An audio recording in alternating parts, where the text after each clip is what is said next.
The Psychology of Money, pelajaran abadi mengenai kekayaan, ketamakan, dan kebahagiaan by Morgan Housel. Bab 2, bagian kedua, keberuntungan dan resiko. Bertahun-tahun lalu, saya bertanya kepada ahli ekonomi Robert Shiller yang meraih hadiah Nobel Ekonomi. Apa yang Anda ingin ketahui mengenai investasi, tapi tidak bisa kita ketahui? Peran pastinya keberuntungan di hasil sukses, jawabnya.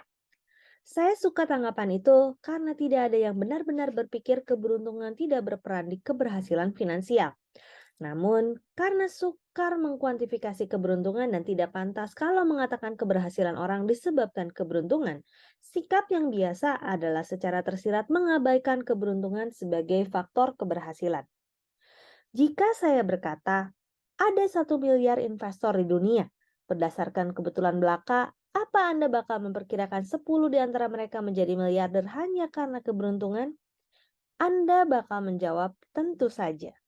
Namun jika saya minta Anda sebut nama-nama para investor itu di depan mereka, Anda mungkin akan tidak berani. Ketika menilai pihak lain, mengaitkan keberhasilan dengan keberuntungan membuat Anda tampak iri dan jahat, meski kita tahu kaitan itu ada. Dan ketika menilai diri sendiri, mengaitkan keberhasilan dengan keuntungan juga bisa terlalu mematahkan semangat.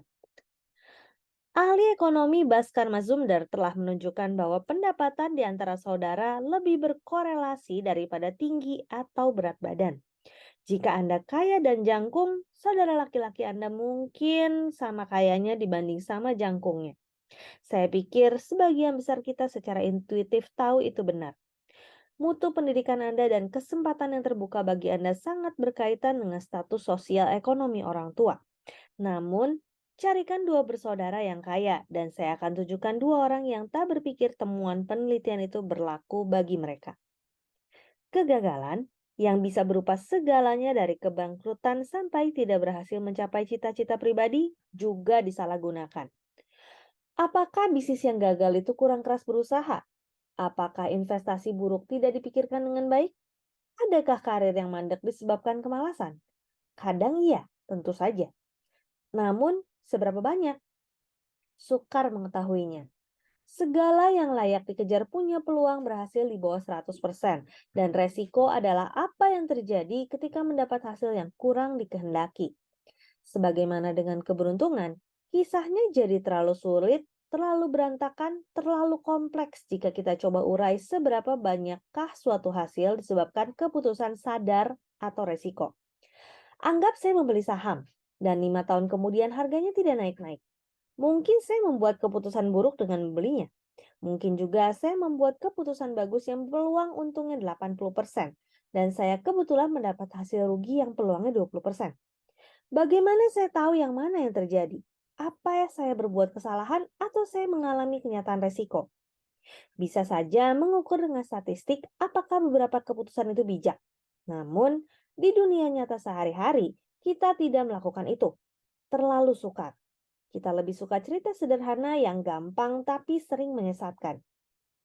Sesudah menghabiskan bertahun-tahun di sekitar investor dan pemimpin bisnis, saya menyadari bahwa kegagalan orang lain biasanya dianggap disebabkan keputusan buruk. Sementara kegagalan kita sendiri biasanya dianggap karena resiko buruk. Ketika menilai kegagalan Anda, saya cenderung lebih suka cerita jelas dan sederhana mengenai sebab dan akibat, karena saya tidak tahu apa yang berlangsung dalam kepala Anda.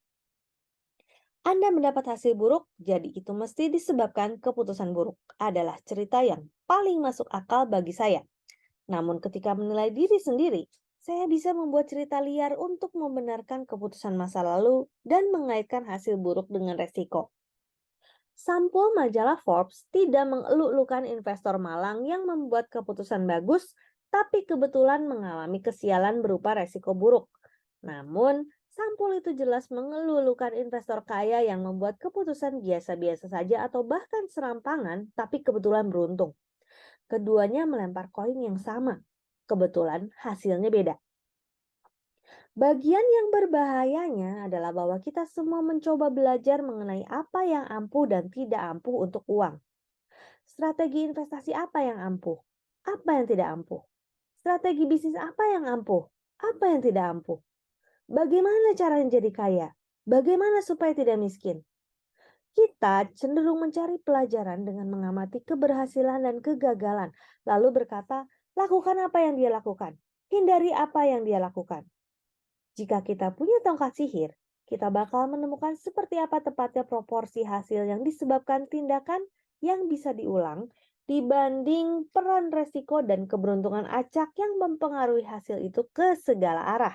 Namun, kita tidak punya tongkat sihir. Kita punya otak yang lebih suka jawaban gampang tanpa memperhatikan nuansa. Jadi, mengenali ciri-ciri yang harus kita tiru atau hindari bisa sangat sulit. Saya akan ceritakan seseorang yang lain yang sangat sukses seperti Bill Gates, tapi kesuksesannya sukar diketahui apakah berasal dari keberuntungan atau keahlian.